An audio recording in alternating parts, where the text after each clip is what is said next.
नमस्कार, स्वागत है आपका बिजनेस बुलेटिन में। मैं आपके साथ संजीव कुमार।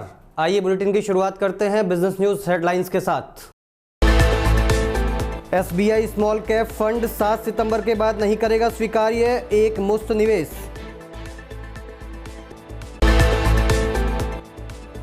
आईसीआईसीआई लोम्बार्ड घर पर कोरोना के इलाज को भी करेगी अपनी पॉलिसी में शामिल।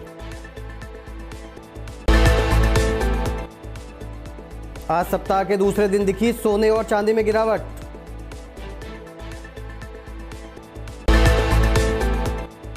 शेयर बाजार की मिलीजुली शुरुआत, भारत चीन के बीच तनाव बढ़ने का दिखा असर। एसबीआई स्मॉल कैप फंड 7 सितंबर के बाद से एक मुश्त निवेश नहीं स्वीकार करेगा। इसमें केवल 5,000 रुपए तक सिप के जरिए ही निवेश किया जा सकेगा। 30 मार्च को बाजार में आई भारी गिरावट के बाद फंड ने अपनी एक मुश्त निवेश विंडो खोली थी। उसने संकेत दिया था कि वह केवल 1,000 करोड़ रुपए जुटाने लायक ही एक मुश्त निवेश को स्वीकार करेगा। इसके पहले अक्टूबर 2015 से मार्च 2020 तक एसबीआई स्मॉल कैप फंड ने एक मुश्त निवेश स्वीकार करना रोक दिया था।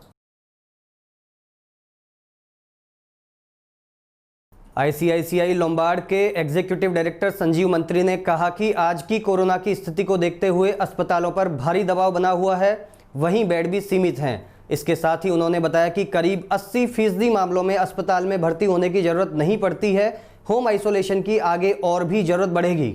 इसी को मद्देनजर रखते हुए आईसीआईसीआई लोम्बार्ड ने घर पर कोरोना के इलाज को भी पॉलिसी में शामिल करने का फैसला किया है। बीमा कंपनी ने नई पॉलिसियों में कोविड-19 के क्लेम के लिए कूलिंग पीरियड को भी अब आधा कर दिया है। इसे 1 महीने से घटाकर 15 दिन का किया गया है। किसी बीमारी संबंधी क्लेम के लिए आपको कुछ समय इंतजार करना पड़ता है। यह अमूमन 30 से 90 दिन की अवधि होती है, जो बीमा कंपनियों पर निर्भर करती है। इस अवधि को ही कूलिंग पीरियड कहा जाता है। वैश्विक बाजारों में गिरावट के कारण घरेलू बाजार में भी मंगलवार को सोने और चांदी की कीमतें गिरी। आज शुरुआती कारोबार में एमसीएक्स पर सोना 0.5% गिरकर 50,803 रुपये प्रति 10 ग्राम हो गया। वहीं चांदी भी 0.6% गिरकर 67,850 रुपये प्रति किलोग्राम पर आ गई। पिछले सत्र में सोने के वायदा में 0.7% की तेजी आई थी। वहीं सोमवार को चांदी वायदा में भी 1.6% का उछाल आया था। खबर है शेयर बाजार की। मंगलवार को घरेलू शेयर बाजारों में उतार चढ़ाव नजर आया। कमजोर वैश्विक संकेतों के चलते बाजार हरे और लाल रंग निशान के बीच झूलते नजर आए। सीमा पर भारत और चीन के बीच विवाद बढ़ने से भी बाजारों पर दबाव बना रहा। रिलायंस और आईटी शेयरों ने बाजार को थोड़ा सपोर्ट किया। हालांकि कारोबारियों की नज़रें भारत और चीन की स्थिति के साथ साथ अमेरिकी बाजारों पर भी टिकी हुई हैं, जो 3 दिनों के अवकाश के बाद आज खुलने वाले हैं। सुबह 9:30 पर बीएसई सेंसेक्स 21 अंक की मामूली कमजोरी के साथ 38,396 के स्तर पर कारोबार करते हुए नजर आया।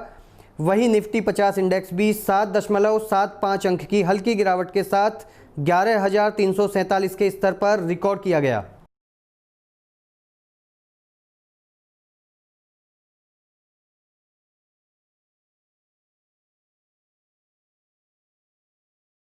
बिजनेस न्यूज में फिलहाल इतना ही। देखते रहिए बिजनेस बुलेटिन। नमस्कार।